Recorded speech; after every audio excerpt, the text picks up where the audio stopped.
Well, hi everybody. I assume that we're we're live. Meteorologist Joe Rayo at 5 o'clock on National Weatherpersons Day here on the YouTube channel. Well, I'll tell you, this is the day that's dedicated to both men and women who have dedicated their lives into watching and forecasting weather.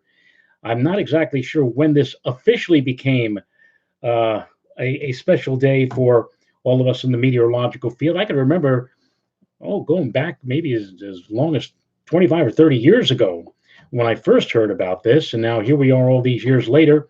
And how do you, Timothy Veltman and James, how are you from Pontiac, Michigan?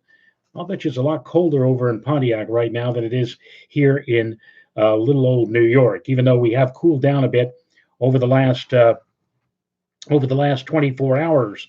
But I'm just going to do a quick fused update here as to what we can anticipate. First of all, we are anticipating that for overnight tonight, we're going to see sometime around 11 o'clock or midnight or thereabouts, we're going to see precipitation arrive here in the tri state area. And it is very likely to begin as a wintry mix of sleet and ice, maybe a few flakes of wet snow. It could be a rather tricky situation on roadways in the after midnight hours, particularly if you're watching right now north of Interstate 287 in south central Westchester.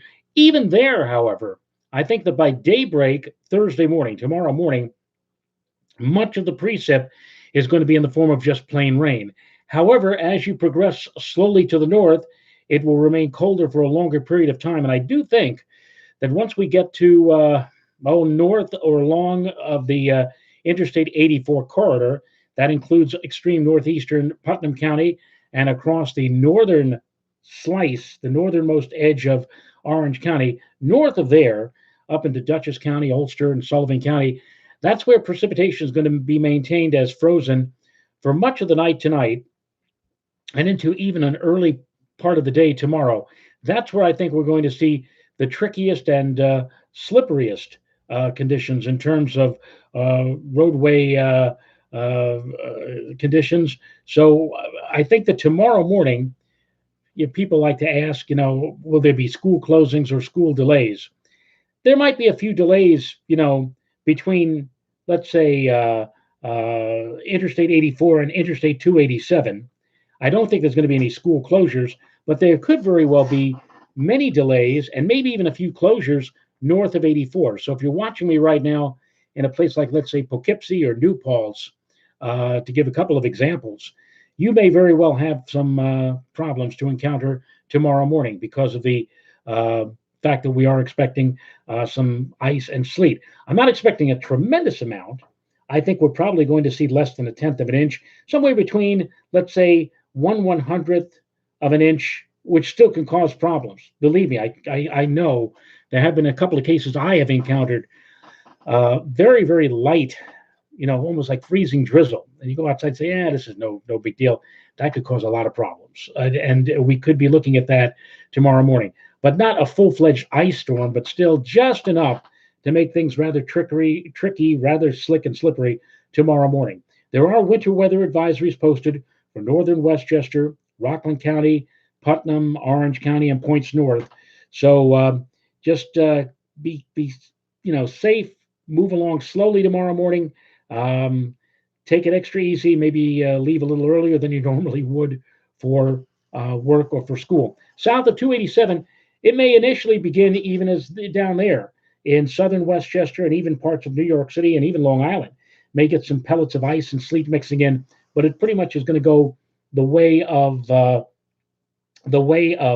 mostly rain, and that's how pretty much it's going to be for most areas by early tomorrow. Just plain rain. We'll have rain tomorrow early in the day. Temperatures are going to be later tonight in the 28 to by daybreak tomorrow morning in some lower sections of Westchester, of Yonkers, for example, and for New Rochelle, Mamaroneck, maybe as high as 36 or 38 degrees. And then tomorrow, it looks like it's going to be kind of a nasty day, a lot of clouds, temperatures generally in the upper 30s and low to mid 40s. We will have rain in the morning. It may peter out for a bit in the late morning and during the early part of the afternoon. Not much will be happening. And then later tomorrow afternoon into tomorrow night, it's going to rev up again into a heavier and steadier regime of rain. And temperatures tomorrow in the evening will be in the upper 30s and low to mid 40s, and then they'll start to climb later tomorrow night after midnight, climb through the 40s. And then on Friday, this is going to be an interesting day. The storm system that we're watching is going to be passing off to our north. It's going to pull a cold front across our area during the day Friday. Friday starts rather mild with temperatures in the high 40s and even 50s. The cold front moves through during midday, and then we get into a colder weather regime during the afternoon hours, so much so that I think that we may see the rain and showers early on Friday change over to a touch of snow or snow shower and flurry activity during the afternoon as those temperatures fall rapidly later in the day down through the 40s and back down into the 30s. It'll also be an increasingly windy day with winds at times later in the day on Friday gusting to over 30 miles per hour. Weekend right now, if you're a snow lover and you were hoping for something on Sunday, I really don't see it now. What I do see is a bright and sunny and cold day on Saturday, with highs on Saturday not much higher than 30. I mean, it's going to be an unseasonably cold day when we get to Saturday. And then Sunday, 30s. But as far as precipitation, we were thinking that maybe there might be some kind of a system offshore. But the upper level atmospheric winds are going to flatten out during the day on Saturday into Sunday. No significant trough of low pressure. Thus, any storm that does form will be rather flat and weak and not very strong at all, or not very robust. So I honestly don't see much more than just some cloudiness here on Sunday, with temperatures on Sunday reaching up probably into the mid 30s, and then we'll go back into the 40s again, would you believe, for early next week, Monday, Tuesday, and Wednesday. It really does not look like very much if you're a snow lover or a winter weather lover. Now, somebody offline asked me, will I have any kind of maps to show? My problem here is, and maybe some of you have this problem too, I'm still working with Windows 7, and I'm contemplating turning over to Windows 10. So before I do anything, like, for example, install an OBS portable studio like Joe Chiaffi has, where he can show you weather maps and the like. Before I get into that, I'm going to have to somehow make that decision to go from 7 to 10. I don't know how many of you have Windows 10. I've heard lots of people say that they had problems initially with 10. Maybe that's when it first came out about a year or two ago. I'm a little queasy about switching over to something.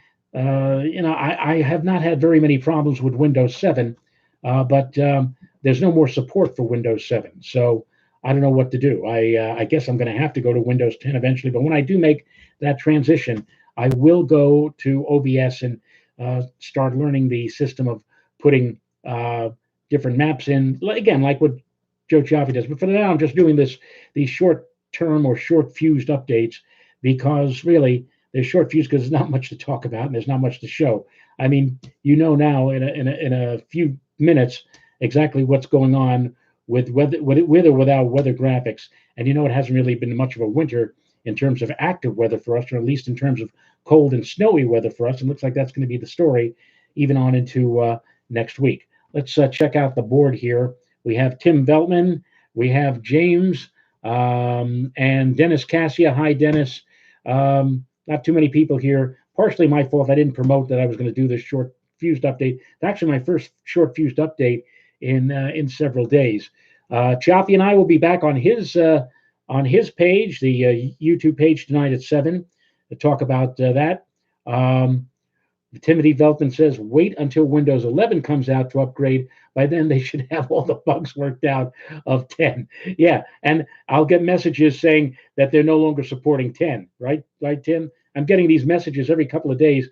You're still with Windows 7? We're not supporting you anymore. Go to 10. We strongly urge you go to 10. Oh, dear me. Well, anyway, so yeah, we'll be on with Joe and Joe tonight at 7 o'clock. And yeah, happy Weatherman's Day to all of us, not only just moi, who is in the business or was in the business and will try to get back in the business in terms of weathercasting on radio or television, but also to all of you out there watching, because all of you are weather fanatics as well. So you certainly deserve getting a little bit of congratulations as well on this National Weatherpersons Day 2020. And if you've not already done so, I know a lot of you online right now have done it, but for those of you who have not, and if you want to spread the word, tell everybody about my weather page, Joe Rayo Weather, right here on YouTube. All right, so we'll shut it down. It's 5 after 10, 5 after 10, 10 after 5 on National Weatherpersons Day, this Wednesday, the 5th of February. And we'll be back with you again on the Joe Chiaffi YouTube channel with Joe and Joe tonight at 7 o'clock. Until then, I wish all of you a happy, happy day, happy hump day, and we'll see you a little later. Bye.